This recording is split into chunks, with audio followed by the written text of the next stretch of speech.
Sialkot district bar association के election में secretary general मुंतखब होने वाले नौजवान चौधरी एहसन इस्माइल गुज्जर एडवोकेट को मुबारकबाद देने के लिए पाकिस्तान मुस्लिम लीग नून के मुतहर्रिक सीनियर रहनुमा डिस्ट्रिक्ट सियालकोट के सदर साबिक एमपीए चौधरी तारिक सुबहानी वफद के हमरा उनकी रिहाइशगाह पर पहुंचे तो चौधरी एहसन इस्माइल गुज्जर एडवोकेट ने अपने वकला साथियों समेत उनको फूलों की हार पहनाकर और फूलों के गुलदस्ते पेश करके वालिहाना इस्तकबाल किया। मजीद अहवाल जानते हैं सियालकोट से हमारे नुमाइंदे की इस रिपोर्ट में। सियालकोट डिस्ट्रिक्ट बार एसोसिएशन के इलेक्शन में सेक्रेटरी जनरल मुंतखब होने वाले नौजवान चौधरी एहसन इस्माइल गुज्जर एडवोकेट को मुबारकबाद देने के लिए पाकिस्तान मुस्लिम लीग नून के मुतहर्रिक सीनियर रहनुमा डिस्ट्रिक्ट सियालकोट के सदर साबिक एमपीए चौधरी तारिक सुबहानी वफद के हमरा उनकी रिहाइशगाह पर पहुंचे तो चौधरी एहसन इस्माइल गुज्जर एडवोकेट ने अपने वकला साथियों समेत उनको फूलों की हार पहनाकर और फूलों के गुलदस्ते पेश करके वालिहाना इस्तकबाल किया।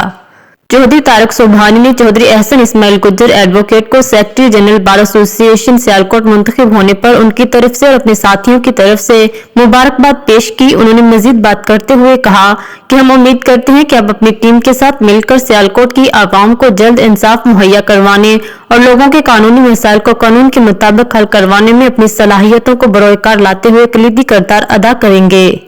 वफद में सियासी और कारोबारी और ओवरसीज कारोबारी शख्सियात भी शामिल थीं, जिनमें बरतानिया से खालिद चौधरी, मस्कत से मकसूद but, Matloob but, Chaudhary Akbar Ali Gill, Mohammad Tariq और दीगर शामिल थे। बार एसोसिएशन सियालकोट के जनरल सेक्रेटरी मुंतखब होने वाले नौजवान चौधरी एहसन इस्माइल गुज्जर एडवोकेट ने चौधरी तारिक सुबहानी का वफद के साथ रिहाइश का तशरीफ आवरी और मुबारकबाद पेश करने पर दिल की अथाह गहराइयों से शुक्रिया अदा किया। मजीद बाखबर रहने के लिए देखते रहिए अंडरग्राउंड न्यूज।